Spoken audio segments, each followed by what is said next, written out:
Assalamualaikum warahmatullahi wabarakatuh. Izin memperkenalkan diri, nama saya Syahnabila Oktaviani Hakim dari Universitas Banten Jaya. Dalam kesempatan kali ini saya akan mewawancarai satu narasumber terkait dengan materi saya, yaitu tentang identitas nasional. Baik, sekarang di samping saya sudah ada satu narasumber, mohon memperkenalkan diri. Baik, terima kasih atas kesempatannya. Izin memperkenalkan diri, nama saya Lydia Putri Diansyah. Di sini saya merupakan mahasiswa dari Politeknik Kesehatan Kemenkes Banten. Baik, seperti yang saya katakan di awal, terkait dengan materi yang saya pelajari sebelumnya, yaitu identitas nasional. Jadi dalam kesempatan kali ini saya akan mewawancarai beliau. Baik, saya akan memberikan beberapa pertanyaan yang mungkin saudari bisa jawab. Yaitu pertanyaan pertama, apa itu identitas nasional menurut saudara? Baik, menurut saya pribadi ya, identitas nasional itu merupakan jati diri suatu bangsa atau negara yang pastinya diperlukan untuk suatu bangsa dan negara agar bisa mempersatukan negara tersebut. Baik, dan saya mempunyai pertanyaan selanjutnya, yaitu apakah setiap negara memerlukan identitas nasional? Oke, izin menjawab, perlu ya. Karena kalau misalnya suatu negara tidak memiliki identitas nasional, maka suatu negara tersebut akan sulit untuk bersatu. Karena identitas nasional itu kan merupakan jati diri ya, jati diri suatu bangsa atau negara yang diperlukan untuk menyatukan setiap bangsa yang pastinya memiliki perbedaan. Dan juga ini sebagai pembeda antara satu negara ke negara yang lain. Baik, dilanjut ke pertanyaan terakhir, yaitu apa saja identitas nasional Indonesia? Oke, identitas nasional Indonesia itu yang pertama mulai dari lagu kebangsaannya yaitu Indonesia Raya. Lalu lambang negara itu Garuda Pancasila. Selanjutnya yaitu bendera merah putih. Lalu mulai dari bahasa juga bahasa Indonesia. Lalu dari konstitusinya ya, konstitusi yang tertulisnya yaitu Undang-Undang Dasar. Mungkin cukup sekian jawabannya ya. Terima kasih untuk Kak Lydia sudah berkenan menjadi narasumber saya pada malam hari ini. Mungkin cukup sekian, terima kasih. Wassalamualaikum warahmatullahi wabarakatuh. Ya, terima kasih atas kesempatannya.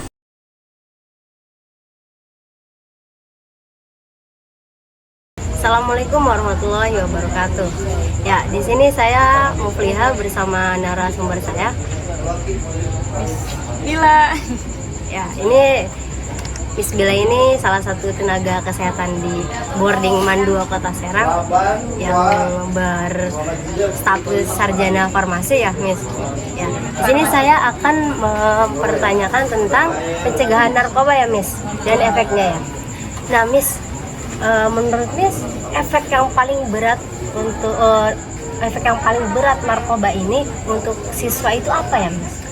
Jadi karena narkoba ini sendiri itu adalah obat keras ya, jadi efek yang paling membahayakan untuk siswa itu sendiri yaitu gangguan kesehatan mental. Selain itu ada penyakit juga yang disebut skizofrenia atau orang yang terkena skizofrenia itu bakalan susah mengontrol dirinya dan membedakan yang baik dan yang buruk. Jadi gimana, Miss, penyakit apa namanya? Jadi namanya penyakit skizofrenia. Jadi itu penyakit di mana seorang anak itu tidak bisa membedakan perilaku yang mana yang baik dan yang mana yang buruk. Seperti itu. Nah, jadi emang yang paling dampak yang paling besar itu dari narkoba sendiri tuh benar-benar ini gangguan kesehatan mental. Gangguan susah tidur, kemudian gangguan kecemasan. Berarti sangat berpengaruh ke otak ya? Sangat berpengaruh, apalagi dalam kejiwaan ya. Dalam kejiwaan dan dalam siswa ini kan mereka bertugas untuk belajar ya, jadi itu sangat terganggu sekali nanti waktu belajarnya dan secara psikis. Nah, menurut Miss sendiri penting nggak sih sosialisasi narkoba ke sekolah-sekolah gitu? Untuk sosialisasinya sendiri itu sangat penting sekali karena di dunia zaman sekarang ya, yang media sosial yang segala tontonan dan segala itu ada di dalam internet, ada dalam HP. Kita tuh perlu mensosialisasikan dan perlu memberi tahu dan edukasi khususnya untuk para siswa agar tidak salah menggunakan. Karena yang mereka tahu itu mungkin dari sosial media, narkoba itu bisa menyenangkan pikiran, bisa mengurangi beban pikiran. Padahal itu sama sekali salah. Jadi efeknya itu sangat buruk sekali. Jadi memang perlu sekali diedukasi untuk di setiap sekolah-sekolahan, terutama anak-anak remaja yang masih belum berpikir panjang seperti itu.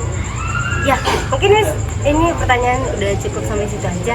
Makasih Miss ini buat waktu luangnya. Ya, sama-sama. Assalamualaikum warahmatullahi wabarakatuh. Saya Maulia Putri dari Prodi PBI akan mewawancarai salah satu guru tentang kewarganegaraan. Nah, di sini saya sudah dengan gurunya yaitu dengan Ibu Hana. Saya akan mengajukan wawancara ya. Pertama, bagaimana kewajiban seorang guru dalam mendidik anak muridnya? Bisa dijelaskan? Kewajiban seorang guru ya pada umumnya itu mengajarkan. Nah, tapi seorang guru yang baik bukan cuma mengajar, memberikan materi, memberikan soal atau ujian lalu pulang, bukan sekadar hanya itu. Tapi bagaimana seorang guru bisa memberikan pengajaran yang baik tentang bagaimana cara menghadapi murid dengan baik tanpa membeda-bedakan mereka dari status sosial atau apapun itu. Ya seperti kebiasaan-kebiasaan baru bagi murid yang memberikan dampak positif terhadap kebiasaan-kebiasaan tersebut karena murid itu masih terbilang di bawah umur dan harus ada pengawasan dari orang dewasa ya. Jadi seenggaknya di dalam sekolah kita harus menjadikan pengganti orang tua bagi mereka. Jadi kita harus benar-benar mengawasi mereka sehingga isu-isu bullying di sekolah itu bisa teratasi gitu ya. Dan kita harus bisa mendorong murid untuk berani untuk speak up jika terjadi hal-hal yang tidak diinginkan gitu. Kita harus menjadi tumpuan bagi murid, menjadi andalan seorang murid. Kalau misalkan kita itu ada di sisi mereka, kalau kita pasti akan membela mereka. Jadi menurut saya begitu saja. Pertanyaan kedua, metode seperti apa yang dilakukan Ibu untuk mengajar anak muridnya? Kalau metode yang saya gunakan yaitu metode of course sih storytelling. Selain itu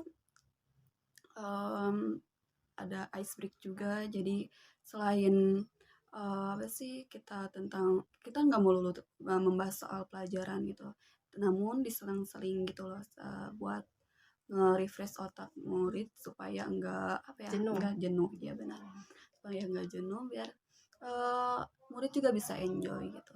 Selain itu kita harus membangun image yang bisa murid tuh nggak takut sama kita, maksudnya kayak kita tuh nggak dibenci ataupun nggak kayak gimana ya, kan ada yang murid yang nggak suka banget sama gurunya gitu kan karena galak nah gitu. Nah, jadi kita harus membangun image yang menyenangkan gitu ya di kelas itu biar muridnya tuh bisa lebih menyerap soal materi yang kita berikan itu, lebih enjoy terhadap pelajaran yang kita berikan, lebih senang gitu. Jadi nggak bikin murid tertekan gitu. Namun walaupun kita membuat suasana yang menyenangkan di kelas, kita juga harus tetap membuat batasan atau boundaries gitu terhadap murid dan gurunya.